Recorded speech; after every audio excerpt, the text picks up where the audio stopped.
Supreme court ने मंगलवार को अतुल सुभाष की मां को उनके नाबालिग बेटे की कस्टडी से इनकार कर दिया।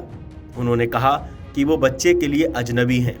अतुल सुभाष ने 2024 में आत्महत्या कर ली थी। जस्टिस बेला एन त्रिवेदी और एन कोटेश्वर सिंह की पीठ ने कहा कि बच्चे की कस्टडी का मुद्दा सुनवाई कर रही अदालत के समक्ष उठाया जा सकता है। पीठ ने कहा, यह कहते हुए दुख हो रहा है, लेकिन बच्चा याचिकाकर्ता के लिए अजनबी है। अगर आप चाहें तो कृपया बच्चे से मिल लें। अगर आप बच्चे की कस्टडी चाहते हैं तो इसके लिए एक अलग प्रक्रिया है। 34 वर्षीय सुभाष 9 दिसंबर 2024 को बेंगलुरु के मुन्ने कोलालू में अपने घर में फंदे से लटके पाए गए थे। उन्होंने अपनी पत्नी और ससुराल वालों को इसके लिए जिम्मेदार ठहराया था।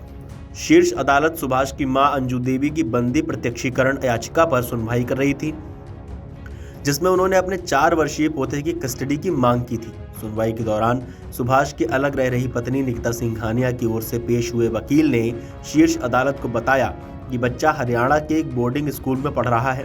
वकील ने कहा कि हम बच्चे को बेंगलुरु ले जाएंगे। हमने लड़के को स्कूल से निकाल लिया है। जमानत की शर्तों को पूरा करने के लिए मां को बेंगलुरु में ही रहना होगा। अंजू देवी का प्रतिनिधित्व करने वाले वकील कुमार दुष्यंत ने बच्चे की कस्टडी की मांग की और आरोप लगाया कि उनकी अलग रह रही बहू ने बच्चे के स्थान को गुप्त रखा है। उन्होंने तर्क दिया कि 6 साल से कम उम्र के बच्चे को बोर्डिंग स्कूल में नहीं भेजा जाना चाहिए। याचिकाकर्ता की ओर से बच्चे के साथ बातचीत करने के लिए कुछ तस्वीरों का हवाला दिया गया, जब वो केवल 2 साल का था। शीर्ष अदालत ने बच्चे को 20 जनवरी को अगली सुनवाई पर अदालत में पेश करने का निर्देश दिया और कहा कि मामले का फैसला मीडिया ट्रायल के आधार पर नहीं किया जा सकता। इससे पहले 4 जनवरी को बेंगलुरु की एक अदालत ने आत्महत्या के लिए उकसाने के मामले में सुभाष की अलग रह रही पत्नी, उसकी मां निशा सिंघानिया और भाई अनुराग सिंघानिया को जमानत दे दी थी। निकिता और उसके परिवार के खिलाफ भारतीय न्याय संहिता 2023 की धारा 108 यानी आत्महत्या के लिए उकसाना और धारा 3(5) सामान्य इरादा के तहत बेंगलुरु में FIR दर्ज की गई है।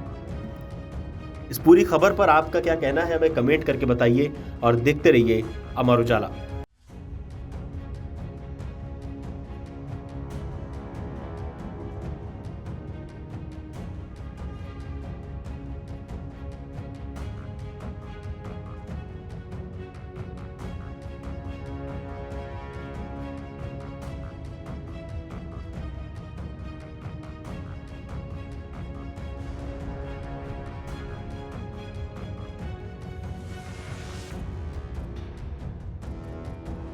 अमर उजाला जीवांजलि के सारथी की मदद लें और महाकुंभ में स्नान जरूर करें।